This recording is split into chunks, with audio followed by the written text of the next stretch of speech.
성경은 노아를 당대의 의인이요 완전한 자라고 그렇게 말씀을 하고 있지만은 이것은 노아가 무죄하고 허물이 전혀 없는 무흠한 사람이라는 뜻은 아닙니다. 그 의미는 바로 뭔가 하니까 그 시대의 살아가는 다른 사람들에 비하여서 의롭다고 하는 절대적 의가 아니라 상대적 의인이라는 이것을 여러분들이 가슴에 새겨야 될 것입니다. 그래서 여전히 이 노아에게도 이 아담으로부터 물려받은 원죄가 면면히 흐르고, 그리고 제2의 인류의 시조가 된 이 노아의 세 아들 함, 셈, 야벳, 이 세 사람에게도 여전히 원죄가 면면히 흐르는 그것을 볼 수 있습니다. 그래서 노아가 포도나무를 심고 포도를 수확해가지고 포도주를 만들어서 그것을 지나치게 마셔서 이성을 잃고 온 옷을 다 벗고 부끄러운 모습으로 잠을 자지 않았습니까? 그리고 그 모습을 본 함이 아버지의 그 추태를 다른 형제들에게 떠벌리는 그런 또 죄를 짓지 않았습니까? 그래서 아버지 노아에게도 당대 의인이었지만은 그에게도 시간이 지나면서 변질되어서 죄를 짓는 그런 부끄러운 사람이었고, 그리고 그 아버지의 부끄러운 모습을 아버지 권위를 존중하고 아버지를 사랑해서 덮어주는 것이 아니라 그것을 폭로하고 드러내는 그 아들의 죄를 통해서 아담의 원죄는 면면히 흐르고 있다는 이것을 볼 수가 있습니다. 여러분, 그러면서 이 노아에게서 세 아들을 성경이 말씀하고 있지 않습니까? 셈, 함, 야벳. 그래서 창세기 10장과 11장 두 장에 걸쳐서는 이 세 노아의 아들들의 후손들의 이 업적과 사적에 대해서 기술을 하고 있습니다. 그 중에서 특별히 함의 자손에 대해서 성경은 집중적으로 부각을 시키는 것을 볼 수 있습니다. 이 저주받은 이 함의 자손들에 대해서 10장에서는 말씀하기를 이 함의 후손 가운데 특별한 영웅, 특별한 이 용사가 있음을 그것을 소개합니다. 바로 그 인물이 누구죠? 니므롯이라고 하는 인물이요. 그래서 이 니므롯은 인류의 이 최초의 용사고, 그리고 이 사람은 또 아주 뛰어난 용감한 사냥꾼이라고 기술하고 있습니다. 여러분, 이 용사고 뛰어난 이 사냥꾼이라는 이 의미는 뭔가 하니까 이것은 절대적인 권력을 가지고 많은 사람을 통치하는 이 니므롯 제국을 세웠다는 이것을 의미하는 거예요. 그리고 나서 이 11장에 가면은, 창세기 11장에 가면은 이 신할 땅, 이 함의 자손들이 퍼져나가다가 신할 땅 평지에서 이들이 멈춥니다.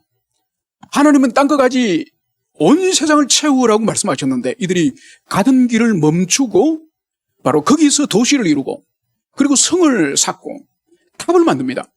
그 탑을 만들면서 그들이 이렇게 말하는 거죠. 자, 우리가 우리 이름을 내기 위해서, 우리가 이 세상의 흩어짐을 면하기 위해서 성과 탑을 쌓자. 이 성과 탑을 하늘에게까지 닿도록 이 성과 탑을 쌓자. 여러분, 여기서 볼 수 있는 것이 바로 뭔가 하니까 이 함과 함의 자손들이 하나님으로부터 끊어진 저주받은 민족이라는 그 족속에는 증거가 바로 후손들에게 바로 드러나는 거죠. 그래서 자기 이름을 내고 하나님까지 이르는, 하늘까지 이 탑을 쌓아서 하나님과 대적을 해보려고 하는 이 패역한 성품이 이 저주받은 함의 자손들에게 그대로 드러나는 거죠. 그래서 10장과 11장에는 니므롯의 그 강력한 절대 권력을 가진 이 통치하는 니므롯의 제국에 대해서 말씀한다면, 이 11장에서는 더 나아가서 하나님을 직접적으로 대적하려고 하는 이 바벨성, 이 바벨탑을 만든 이것을 말씀하고 있습니다. 여러분, 이것이 바로 뭔가 하니까 인류 최초의 하나님을 대적하는, 그래서 함이라든지 노아는 개인적인 일탈과 개인적인 죄지 않습니까? 그런데 이 바벨론 이 성, 이 바벨탑을 이룬 이 사람들은 집단적으로 국가적으로 이제 하나님을 대적하는 그런 패역함을 보여주는 것입니다. 그래서 이 창세기 11장의 이 바벨탑 사건이 요한계시록 18장에 가면 그 바벨론 성이 이제는 드디어 멸망하는 거예요.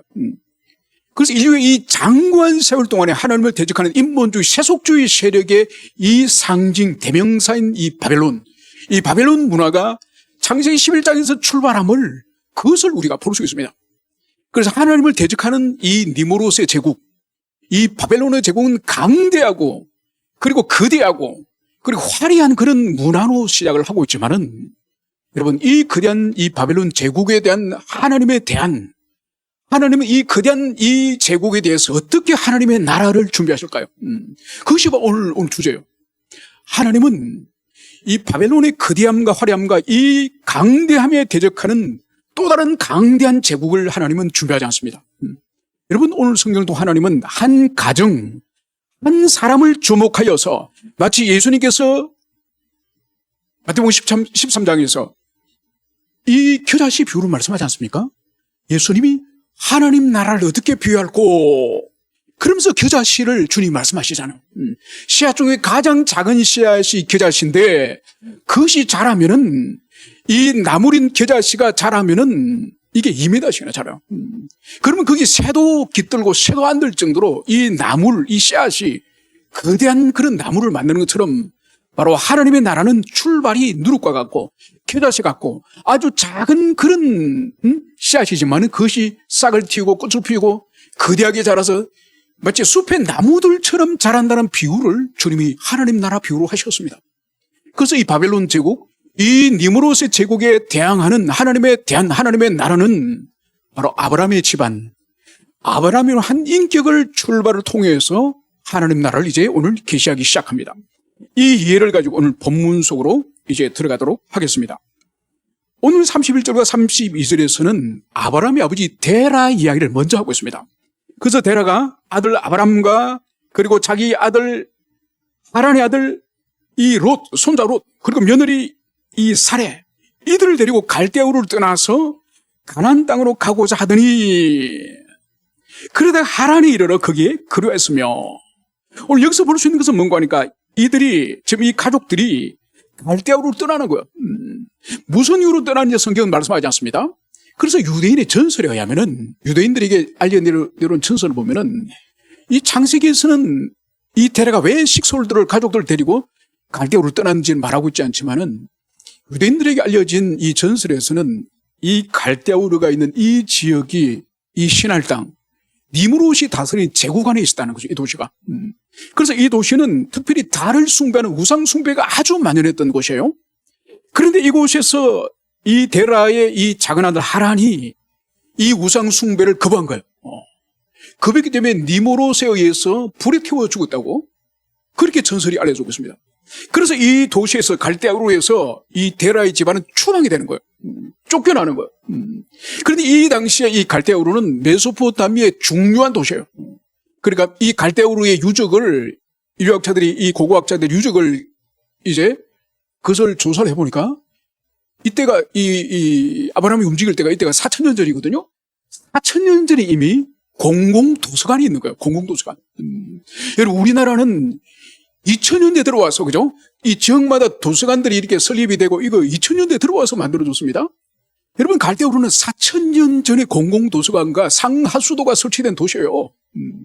그래서 이 도시는 종족 중심의 삶을 그 당시에 살았던 이 데라, 이 사람들이 이 갈대아우르에서 쫓겨나고 그 땅을, 도시를 떠난다는 것은 완전히 사회 안전망을 완전히 상실하는, 그래서 거기에 모든 안전한 거처가 이 갈대아우르 도시에 있는데 이 도시를 떠난다는 것은 모든 기득권을 포기하는 그런 결단인 것을 볼 수 있습니다.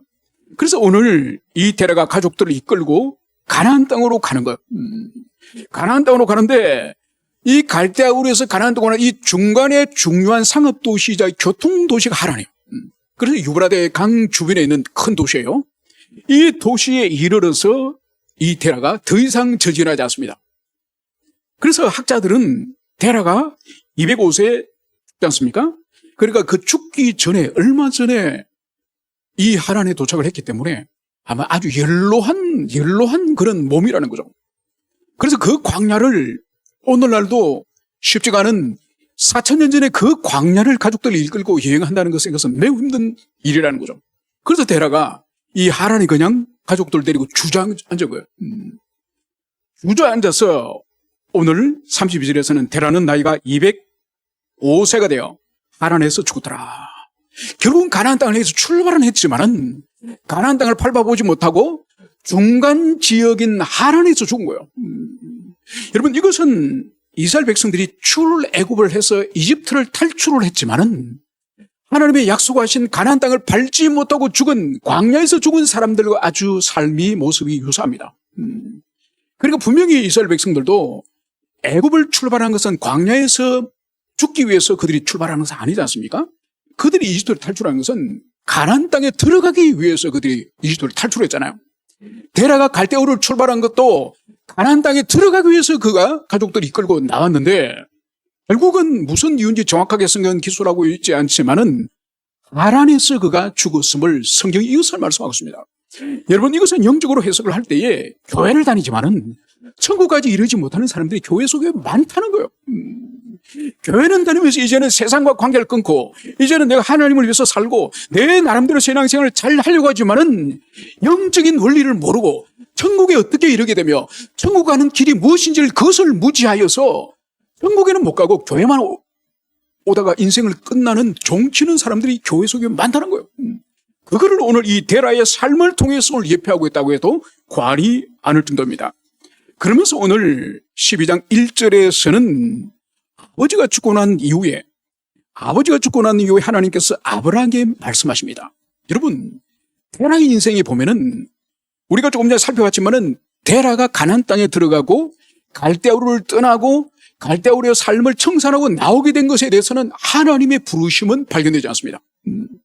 그러니까 그가 왜 정확히 갈대우를 탈출하고 나왔는지는 성경은 말하고 있지 않지만은 유대인들의 전설은 그의 아들 하란이 죽음을 당하기 때문에 나왔다는 전설이 있지만은 분명한 것은 하나님이 이 데라를 직접적으로 부르시진 않았다는 거예요.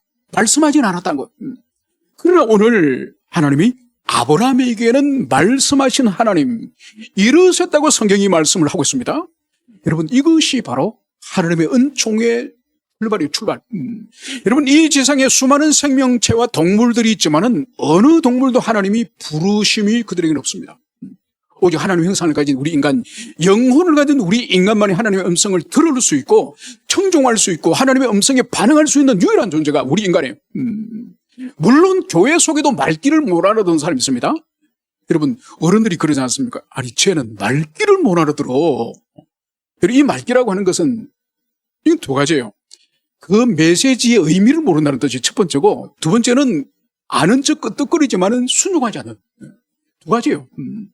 깨닫지 못하거나 깨달았는데 순종의 자리까지 나가지 않는 사람이 말귀를 못 알아듣는. 여러분, 예전에 제가 집에 이제 저녁 시간에 퇴근해가지고 집에로 가는데, 집에 들어가니 문을 열고 들으니까 막 이 고기 볶는 냄새가 나는 거예요. 그러면서 이제 방에서 또 이 음악 소리가 들리는 거야. 그런데 이 클래식 음악이 아주 많이 들었는데 이 곡명을 모르겠어. 이 곡을 모르겠어. 그래 집사람이 막 이렇게 막 요리를 막 고기를 볶고 있습니다. 그래 가까이 가서 저는 여보 이게 무슨 곡이야? 이 클래식을 지금 말하는 거예요. 이 곡이 생각이 안 나가지고 그래 집사람은 아주 자연스럽게 볶으면 돼지고기야? 여러분 소통이 안 되는 거예요. 이게 들어온 자 말을 하지만은 받아들인 청자는 이 화자의 메시지에 대해서 이해가 아니라 자기 내면 속에 있는 걸 가지고 이 요리하는 행위를 가지고 해석을 하는 거죠. 여러분 오늘 이 아브라함에게 하나님이 말씀을 하시는데 이 말씀을 이 아브라함은 들을 기가 있는 사람이에요. 여러분 그래서 교회 속에도 들을 기가 있는 사람이 있는가 하면은 이 귀는 붙어 있지만은 들을 기가 없는 영적인 귀가 없는 사람이 있다니까요. 오늘 하나님이 아브라함에게 이렇게 말씀을 합니다. 너는 너의 고향과 친척과 아버지 집을 떠나 내가 내게 보여줄 땅으로 가라. 이제 말씀하신 하나님께서 이제 아브라함에게 말씀을 하셨습니다. 오늘 두 동사를 오늘 볼 수 있는데 하나는 떠나라 그리고 가라. 이 말씀을 주님이 주신 것입니다. 여러분 떠나는 것과 가는 것은 이것은 붙어 있는 거예요. 동사는 두 개지만 본질은 하나요. 그래서 너의 고향, 친척, 아버지 집. 이것은 바로 이 테라 아버지가 하란에 머물고 있으면서 상당한 시간이었음을 볼 수 있습니다. 그래서 고향, 친척, 아버지 집. 근본적으로는 갈대우를 말하지만은 갈대우로 떠나서 지금 하란의 지금 중간 기착지인 여기서 상당한 시간 머물렀음을 볼 수 있습니다. 여기를 떠나라는 거예요. 떠나는데 어디를 가느냐? 내가 네게 보여줄 땅으로 가라. 여러분 하나님은 네가 이제 가나안 땅으로 가라 말씀하지 않으세요. 여러분 주님이 지금 말씀하시는 구체적인 어떤 장소나 구체적인 방향성 북쪽이나 남쪽이나 서쪽이나 동쪽이나 말씀하지 않으세요. 내가 너에게 앞으로 보여줄 땅으로 가라. 여러분 어느 날 여러분들이 가정에서 자녀들이 있는데 야 아무래도 2026년도에는 우리가 이사를 가야 될 때 여기서 사느니 우리 동경생활 한번 경험해보자. 그러면 자녀가 모르겠죠. 엄마 동경에 집 구해놨어요. 아니야. 가면은 다 있어. 여러분 만약 여러분 가족들에게 갑자기 미국으로 이민 가자, 일본으로 가자. 그럼 당장 자녀들이 뭐 여권은 있습니까? 미국 비자는 냈습니까? 아니면 달러는 바꿨습니까? 엔화는 바꿨습니까? 기본적으로 볼 거지 않습니까? 필요 없어. 하면 주님이 다 준비해 주실까? 여러분 그러면 우리들의 자녀들이 뭐라 그러겠습니까? 아니 엄마 제정신이야? 여러분 지금 하나님께서 방향도 말씀하지 않고 남쪽으로 가라든지 북쪽으로 가든지 또 구체적으로 가나안 땅, 세겜으로 가라든지 어디로 가라든지 전혀 말씀하지 않으시고 내가 앞으로 너에게 보여줄, 앞으로 너가 이제 출발을 하면은 집을 떠나고 출발하면은 그때부터 내가 조금씩 보여줄 테니 보여줄 땅으로 가라 이 말씀하는 거예요. 여러분 보통 사람 같았으면은 얼마나 당황스럽겠습니까?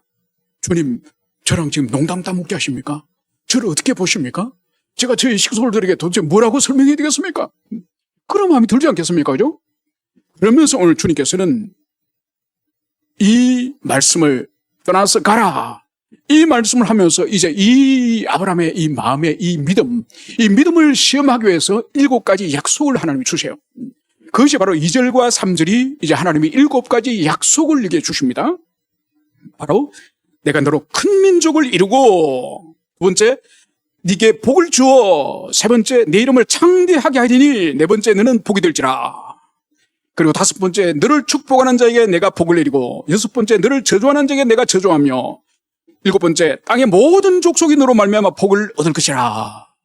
여러분 이제 순종의 여부에 따라서 이 아브라함이 순종하여서 집을 떠나고 가나안 땅을 향해서 가는 이 순종의 여부를 따라서 하나님은 이 7가지 축복을 이제는 아브라함이 주시겠다 이 약속의 말씀을 하는 것을 볼 수 있습니다. 여러분 대략적으로 살펴보면은 내가 너로 큰 민족을 이루게 하겠다.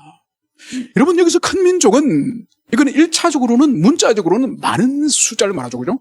그래서 하나님이 이제 몇 차례 걸쳐서 이 아브라함을 데리고 밤중에는 들판에 나가서 하늘의 별을 보라. 내가 하늘의 별을 헤아릴 수 있느냐. 그리고 땅의 모래를 또 말씀하시죠. 그래서 많은 수를 의미할 때 물리적으로 많은 수를 말하기도 합니다. 그래서 70명의 이 야곱의 가족들이 이집트에 가서 400년 만에 이 70명의 사람들이 약 200만에서 300만이 됩니다. 엄청나게 불어난 거죠. 여러분 그러나 이것은 물리적 숫자가 많다는 의미가 아니에요. 여러분 그 400년 동안에는 신기하죠. 그죠? 400년 동안에는 이 70명이 200만 300만으로 변합니다. 엄청 폭증하죠. 그런데 여러분 출애굽으로부터 지금까지 지금 이 21세기까지 출애굽으로부터 지금 3,500년밖에 안 지나 3,500년이 지난가요? 3,500년이 지났지만은 이 200만 정도 되는 인구가 이제 3,500년이 지나면 지금 얼마인지 아십니까? 이스라엘 인구 1,500만밖에 안 돼요. 한 6, 7배밖에 안 자랐어요. 그런데 400년 동안에는 70명이 200만이 된 거, 300만이 된 거. 이건 그래서 지금도 이 인류 가운데 유대인의 프로테이전이 0.2%밖에 안 돼요. 그래서 여기서 많은 자손을 주겠다고 하는 이 의미는 숫자적으로 많다기보다는 더 본질적인 의미는 영적인 권세를 이 아브라함 후손에게 주며 그리고 정신 문화적인 그러한 힘을 주겠다고 하는 이것이 여기 있는 거죠. 그래서 보세요. 0.2%밖에 안 되는 유대인들이 지금까지 노벨 이후로 노벨 이 각종 상을 유대인들이 전체 20% 받았습니다. 그러니까 인류의 0.2%밖에 안 되는 이 사람들이 자기 인구에 비해서 100배가 많은 노벨상을 다 휩쓴 거예요. 그리고 전 세계 지금 정치라든지 경제라든지 이것을 장악하고 있는 배후를 뒤져보면은 유대인들이 전 세계의 7, 80%를 장악하고 있습니다. 그 정도로 강력한 영향을 행사하는 그것이 바로 내가 너로 큰 민족을 이루게 하겠다. 그리고 내 이름을 창대하게 하리니 너는 복이 될지라. 여러분 이스라엘 민족이 역사 속에서 보세요. 2000년 동안 그들이 20세기 후반에 들어와서 그들이 나라를 세우지 않습니까? 2000년 동안 그렇게 방랑하면서 유랑하면서도 민족이 소멸되지 않는 민족이 유대인들이에요. 그래서 그 민족을 하여금 20세기 이후에 강력한 나라를 만들고 그 0.2%밖에 되지 않은 사람이 전 세계 정치, 경제 모든 무역에 장악하게 하고 그래서 유대인들의 이름을 장대하게 하겠다고는 이 약속이 성취된 것을 볼 수 있습니다. 그러면서 주님께서는 이제 너를 축복하는 자에게 복을 내리고 너를 저주하는 자에게 내가 저주를 내리니, 여러분, 하나님이 아브라함에 향해서 아브라함 주변에 있는 사람들이 아브라함을 해코지를 한다든지 아브라함을 저주를 한다든지 아브라함의 악을 행하는 사람들에게는 반드시 아브라함이 했던 것처럼 너희들은 내가 너희들에게 심판하고 징계할 거야. 그리고 만약 아브라함을 돕고 아브라함을 축복하고 아브라함에게 선대하는 그런 민족과 그런 사람들에게는 내가 너희를 도우마, 내가 너희 편이 되마. 여러분, 성경에서는 아브라함을 여러 호칭으로 부릅니다. 여호와의 벗, 여호와의 친구, 그리고 하나님의 종, 그리고 이 열국의 아버지. 이건 뭘 보여주는가? 하나님과 아주 친밀한 관계라요. 그래서 하나님이 스스로 나의 친구라고 말씀할 정도로. 그래서 하나님이 친구를 해코지를 하거나 하나님 친구를 축복하는 것에 따라서 주님이 그 사람에게 복을 주시기도 하고 저주를 주시기도 하신다. 이 말씀으로 이 아브라함과 그의 후손을 철저하게 주님께서 보호하시고 지키는 것을, 이것을 볼 수 있습니다. 여러분, 이것은 오늘날 우리에게 그대로 교회 시대 때 우리에게 적용하면은 교회된 그리스도인들, 하나님의 자녀들을 여러분 함부로 대하면 안 됩니다.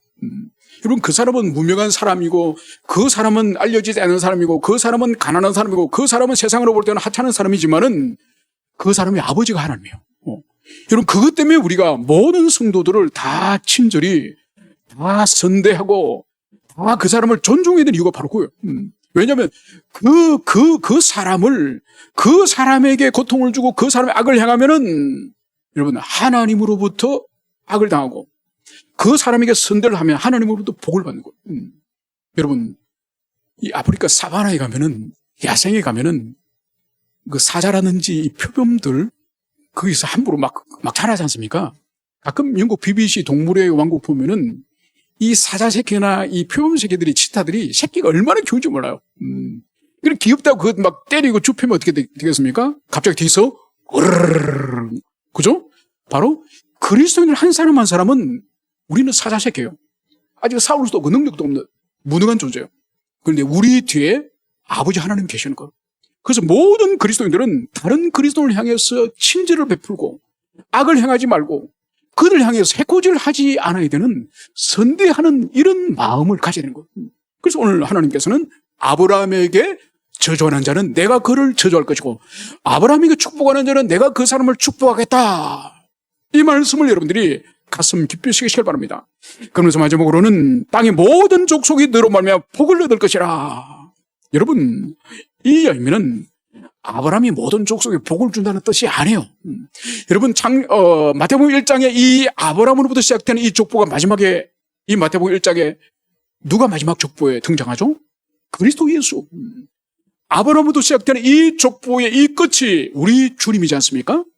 여러분, 아브라함을 인해서 모든 사람이 복을 얻는다는 것은 아브라함의 자손으로 오시는 그리스도 예수, 그분으로 인해서 모든 인류가 진정으로 그리스도 안에서 그분을 영접하면 영생과 하나님의 나라 상속을 받을 것임을, 그것을 말씀하는 것을 볼 수 있습니다. 여러분, 이 모든 말씀에 대해서 아브라함이 어느 정도의 깨달음, 어느 정도 말씀에 대한 각성, 어느 정도 이해했는지 알지는 정확히 성경에서 말하고 있지 않지만은 오늘 4절에서는 이렇게 말씀합니다. 이에 아브라함이 여호와의 말씀을 따라갔고 롯도 그와 함께 갔으며 아브라함이 하란을 떠날 때 75세였더라. 여러분, 오늘 분명히 말씀하는 것은 아브라함이 여호와의 말씀을 따라갔다고 성경이 기술하고 있습니다. 여러분, 오늘 성경은 아브라함이 하나님을 따라갔다 말씀하지 않습니다. 하나님을 따라갔다 말씀하지 않고 하나님의 말씀을 따라갔다는 거예요. 여러분, 하나님은 눈에 보이지 않으세요. 그분은 순수한 영이시기 때문에 여러분, 하나님이 눈에 보이면 얼마나 좋습니까? 그죠? 그래서 하나님이 큰 깃발 하나 딱 들고 앞서가 가시면은 우리가 그 뒤따라가면 얼마나 좋습니까? 그죠? 근데 하나님이 영이시기 때문에 보이지가 않아. 그래서 오늘 성경은 하나님을 따랐다 말씀하지 않으시고 하나님의 말씀을 따랐다, 이 말씀을 역사하고 있습니다. 여러분, 이것은 뭔가 아니에요. 아브라함의 삶의 이제 규범이, 삶의 이제 그의 삶의 모토가 하나님의 말씀을 따르는 삶이 이제 되었음을, 그것을 말하는 거예요. 여러분, 오늘날도 우리 마찬가지예요. 우리가 어떻게 하나님을 따르고 하나님께 순종할 수 있습니까? 여러분, 그것은 바로 우리에게 순종하라고 주신 삶의 규범인 말씀의 말씀. 그래서 우리가 구체적으로 그 말씀에 순종하면 하나님께 순종하는 거예요. 말씀을 거역하는 것은 하나님을 거역하는 거예요. 그래서 오늘날도 우리가 하나님께 순종하는지 불순종하는지 명확하게 기준은 우리에게 주어지고 우리에게 깨닫게 하신 말씀에 내가 어떻게 반응하느냐, 그것에 따라서 내가 순종의 삶을 사느냐 불순종의 삶을 사는지 이것이 명확하게 드러나는 거예요. 그러면서 오늘 우리가 주위에서 볼 것은 롯도 그와 함께 갔으며, 여러분 롯은 그의 삼촌 이 아브라함을 따라갔다는 것을 오늘 그것을 말씀하고 있습니다. 여러분 이 세상에 제일 좋은 삼촌 누군지 아십니까? 여러분 이 세상에 제일 좋은 아버지는 누군지 아십니까? 제일 좋은 아버지는 하나님 아버지고 제일 좋은 삼촌은 아브라함 삼촌이에요. 여러분 이 창세기를 우리가 읽어보면은 이 롯은 좀 상당히 얌체족입니다. 그래서 이집트 내려갈 때 같이 내려갔다가 올라오면서 부자가 됐거든요. 이 롯도 양과 짐승이 많다고 그럽니다. 그러면서 이제 삼손 아브라함과 이제 함께 양을 치면서 이 짐승을 키우다 보니까 이 땅이 좁은 거예요. 목초지가 좁은 거예요. 그러면서 이제 이 아브라함의 목자와 이 롯의 목자가 막 다투는 거죠. 그래서 삼손이 조카 롯을 부릅니다. 아, 이제 우리가 너무 짐승이 많고 우리가 이제 너무 부자가 되어서 같이 있기는 곤란하다. 이제 헤어지자. 자, 네가 동쪽을 먼저 선택하면 나는 서쪽에 가겠다. 네가 서쪽을 선택하면 내가 동쪽을 가겠다. 이렇게 선택권을 이 조카 롯에게 준 거예요. 여러분 그러면은 아버지 일찍 잃고 아버지 일찍 죽고 아들처럼 여기면서 그렇게 데리고 다녔으면 아이고 괜찮습니다 삼촌은. 삼촌이 먼저 선택하셔야죠. 제가 뭐 족한데. 이래 될 텐데 이 롯이 냉큼 먼저 좋은 땅을 선택해요. 그 땅이 어디죠? 요단강가 이 정말 이 물이 많고 이 풀이 우거진 이 짐승 키우기 아주 좋은. 그래서 이 롯이 어떻게 합니까? 요단강을 선택했다가 강가에서 점점 이동해서 어디까지 들어가죠? 소돔 고모라서까지 들어가버려요. 그래서 이 롯이 어떤 일이 벌어집니까? 소돔성에서 잘 살다가 이 도시국가 사이 전쟁이 일어나가지고 이 소돔의 모든 사람들이 포로로 잡혀갈 때 이 롯도 포로로 잡혀가는 거예요. 이 소식을 듣고 삼촌 이 아브라함이 자기 집에서 길렀던 용사 314명을 이끌고 와서 밤중에 기습을 해가지고 이 조카 롯의 모든 가족과 소유물을 다 뺏어옵니다. 첫 번째 이제 살아났죠.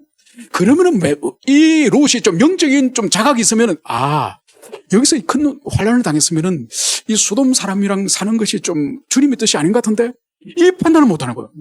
그리고 거기 또 눌러 앉았다가 어떤 일이 벌었죠? 하나님이 이 소돔성을 불러서 심판하시기로 작정이 됐는데 천사가 와서 빨리 떠나라니까 이 아버지 롯의 말을 이 딸들이 이 사위들이 믿질 않죠. 그러면서 결국 어떤 일이 벌어집니까? 자기 아내는 소금 기둥이 되어서 죽고 사위들은 불타 죽고 딸 둘이는 아버지와 관계를 가지고 이상한 그런 자식이 태어나고 그래서 아주 수치 속에서 부끄러움 속에 구원받은 상징이 바로 이 롯이요. 롯. 여러분 그래서 이 롯의 인생이 꼬이고 롯의 인생이 불행해지기 시작한 것은 언제부터인지 아십니까? 삼촌 아브람과 떨어지면서 독립하면서. 여러분 오늘날도 보면은 이렇게 사람들을 이렇게 만나가지고 이야기를 하다 보면은 막 친구 자랑하는 사람이 있습니다. 어느 영화 배우, 어느 탤런트 내가 잘 아는데 막 이렇게 막 이 친구 자랑하는 사람이 있습니다. 또 어떤 사람 부자를 자랑하는 사람이 있어요. 자기 돈 자랑하죠. 자기 아버지가 뭐 어떤. 여러분 자기 주변에 믿음이 좋은 사람, 정말 하나님의 사람이 자기 주변에 있는 걸 자랑하는 사람은 교회에서도 거의 보기 힘들어요. 거의 보기 힘들어요. 그래서 우리의 자랑이 여전히 세상의 자랑을 가지고 있는 그 수준이에요. 여러분 이 롯의 인생의 불행의 출발은 하나님의 사람 아브라함과 떠나고 아브라함으로부터 독립되어지고 지 혼자 살아가면서 이 롯의 인생은 세상적으로 볼 때는 소돔 고모라 성에 들어가서 잘 살았는지 모르지만은 나중에 모든 것이 불타버리고 아내마저도 잃어버리고 그리고 성경 속에 계속적으로 영원히 기록돼서 부끄러운 수치의 구원을 받은 사람으로 상징으로 이름이 남겨진 사람이 이 롯이에요. 여러분 그래서 여러분에게 인간관계에서 자랑할 만한 사람 누가 있습니까? 정말 믿음이 좋은 사람이 내 주변에 있고 정말 내 영적인 문제가 있으면 언제든지 그 사람에게만 질문하고 그 사람의 인도를 받으면은 바른 선한 길이 있다고 하는 그런 사람이 여러분 주변에 있습니까? 여러분 그런 사람 없으면 여러분 그런 사람 만들어야 돼요. 여러분 옆에 또 막 다른 사람 뒷담 하나 까고 비난이나 하고 조롱이나 하고 수근수근대는 그런 사람 있습니까? 그런 사람 몰라야 돼요. 그런 사람 하나님 기뻐하지 않기 때문에 하나님 기뻐하지 않는 사람 가까이 하면 여러분이 같이 화를 당하는 거예요. 그것을 여러분들이 가슴 깊이 새기시길 축원합니다. 그러면서 이제 이 아브라함이 드디어 이 하나님의 말씀을 순종하여서 오늘 5절에서 그 안에 사라와 조카 롯과 하란에서 모은 소유와 얻은 사람을 이끌고 가나안 땅으로 가려고 떠나서 마침내 가나안 땅에 들어갔더라. 드디어 하란을 떠나서 드디어 가나안 땅에 들어갔음을 이것을 여기서 말씀을 하고 있습니다. 그러면서 이제 이 아브라함이 6절에 보면 이제 그 땅을 지나 세겜 땅 모래 상수리 나무 이르니 그때 가나안 사람이 그 땅에 거주하였더라. 여러분, 이 하란에서 이 가나안 땅까지 거리가 어느 정도 될 것 같습니까? 480km. 여러분, 오늘날도 480km면 부산보다 더 멀리 더 내려가야 됩니다. 오늘날도 자동차 시속 100km로 달려도 5시간 이상 걸리는 거예요. 여러분, 그것을 많은 사람들과 많은 짐승들과 많은 물건들을 이동하면서 480km를 이동했다는 것은 아마 상당한 시간이 걸렸을 겁니다. 그래서 천신만고 그때 하나님이 인도하신 땅, 드디어 가나안 땅에 이르는 거예요. 자, 가나안 땅에 이르니 거기에 무슨 일이 있습니까? 그때 가나안 사람이 그 땅에 거주하였느라. 여러분, 지금 가나안 땅이 자신들을 이 아브라함의 그 가족들을 지금 환영하고 있습니까? 아니요. 지금 이 가나안 땅 원주민들은 함의 후손이에요. 그리고 이 아브라함은 셈의 후손이에요. 적대적인 관계예요. 여러분, 하나님의 인도하심 가운데 천신만고 건데 가나안 땅에 딱 들어왔더니 그 땅이 무주공산, 아무도 없는 그런 빈 땅이 아니라 이 아브라함의 이 가족들을 적대시하는 이 함의 자손 가나안 사람들이 그 땅에 딱 포진해 있는 거예요. 여러분, 부동산은 같았으면 어떻게 하겠어요? 아니, 주님, 이게 뭡니까? 겨우 원수들을 만나려고 우리가 이 땅에 왔습니까? 왜 이런 땅을 주십니까? 분명히 그런 말을 하지 않겠습니까? 그래서 오늘 주님께서는 오늘 7절에서 이렇게 말씀을 하시죠. 여호와께서 아브라함에게 나타나 이르시되 내가 이 땅을 내 자손에게 주리라. 자기에 나타나신 여호와께 그가 그곳에서 제단을 쌓고. 여러분, 그 땅에 들어왔더니 이 함이 우선 가나안 이 원주민들이 버티고 있는데 오늘 주님 말씀이 바로 내가 이 땅을 네 자손에게 주리라. 여러분, 여기는 무슨 의미가 있습니까? 지금은 이 땅을 가나안 이 원주민들, 이들이 이 땅을 차지하고 이 땅의 주인 노릇을 하겠지만은 언젠가는 너희 후손에게 이 땅을 내가 줄 것이다. 이 말씀을 주님이 하시는 거죠. 여러분, 이 말씀은 500년 후에 여호수아 때 비로소 이루어집니다. 그것도 완전히 이루어지지 않아요. 완전히 이루어지는 것은 500년 다시 또 흘러서 1000년이 지난 이후에 다윗 왕 때 이 가나안 땅을 완전히 이제는 차지하는 거예요. 오늘 보십시오. 자기는 혼자고, 그리고 가나안 땅에는 원주민들이 이렇게 많이 포진해 있는데 오늘 하나님의 말씀이 바로 뭐죠? 너희 후손에게 이 땅을 주리라. 주님이 이 말씀을 하시니 오늘 이 아브라함의 행동은 자기에게 나타나신 여호와께 그가 그곳에서 제단을 쌓고. 여러분, 제단을 쌓는 의미가 뭐죠? 여러분, 제단을 쌓는 것은 하나님을 위하여서 제사와 예배하기 위해서 쌓는 거예요. 여러분, 이 땅에 살고 있는 이 가나안, 이 원주민들, 이 함의 후손들, 이들은 자기 이름을 내기 위해서 뭘 했습니까? 바벨탑을 쌓았어요. 자기 이름을 위해서 바벨탑을 쌓은 것이 함과 이 가나안 원주민이라고 한다면 오늘 여호수아는 하나님을 위하여서 제단을 쌓은 거예요. 그래서 여기서 이 제단을 쌓았다는 것은 이 아브라함에게서 무엇을 우리가 발견할 수 있느냐? 비록 적대적인 관계들이 자기를 둘러싸고 있지만은 반드시 하나님이 자신의 후손들에게는 이 땅을 주실 것을 굳세게 믿는 이 소망의 마음을 이 아브라함이 가졌다는 거예요. 지금 눈에는 하나도 소망이 없고 자기 집안 하나밖에 없고 모든 이 이방인 가나안 원주민들이 주위를 둘러싸고 있지만은 조금도 의심하지 않고 반드시 때가 되면, 역사의 때가 되면은 하나님이 내 후손들에게 이 땅을 주실 거야. 이 굳센 믿음이 있는 것을, 이것을 볼 수 있습니다. 여러분, 이것이 바로 믿음이에요. 지금 아브라함은 환경을 바라보지 않고 하나님의 말씀을 신뢰하면서 제단을 사는 거예요. 여러분, 오늘날도 믿음이 없던 사람은 하나님 말씀을 못 붙들어요. 자기 상황과 환경을 그것을 1차적으로 붙들어요. 그래서 환경이 좋으면은 그 환경에 취해가지고 마치 술에 취하듯이 환경에 취해가지고 그렇게 흥청망청 인생을 사는 사람이 있습니다. 환경이 좋지 않으면 좋지 않은 그 환경 때문에 인생의 방향을 잘 설정 안 하고. 이건 믿음이 아니에요. 오늘 아브라함을 보세요. 분명히 보세요. 자기 주변에는 자기의 우호적인 사람은 아무도 없다니까요. 가난 원주민들이 그 땅을 다 포진해 있지만은 자기가 완전히 불리한 그런 상태지만은 하나님의 말씀 한마디, 이 땅을 너의 자손에게 주리라. 이 말씀 한 말씀을 붙들고 오늘 아브라함이 한 행동은 바로 제단을 사는 거예요. 거기서 제사를 드리고 거기서 하나님께 감사하고 그리고 앞으로 반드시 후손이 이 땅을 차지할 거라고 하는 굳센 믿음을 이 아브라함이 오늘 가졌기 때문에 여기서 제단을 쌓고 제사를 드릴 수 있다고 하는 이것을 여러분들이 가슴에 깊이 쓰시길 바랍니다. 그래서 여러분들이 여러분의 감각을 여러분들이 눈으로 보고 귀로 듣고 여러분의 감각을 많이 믿지 마세요. 감각을 많이 의지하지 마세요. 하나님 말씀을 붙으세요. 하나님 말씀에 신뢰를 하고 말씀의 약속을 굳세게 붙잡는 모든 여러분 되시기를 축원합니다. 그러면서 오늘 8절 거기서 베델 동쪽 산으로 옮겨 장막을 치니 서쪽은 베델이요 동쪽은 아이라. 그가 그곳에서 여호와께 제단을 쌓고 여호와 이름을 부르더니 이제 두 번째 세겜을 떠나서 이제 오른쪽에는 서쪽에는 베델이 있고 동쪽에는 아이가 있는 이 중간 지점의 산, 이 산으로 이사야 되는 거예요.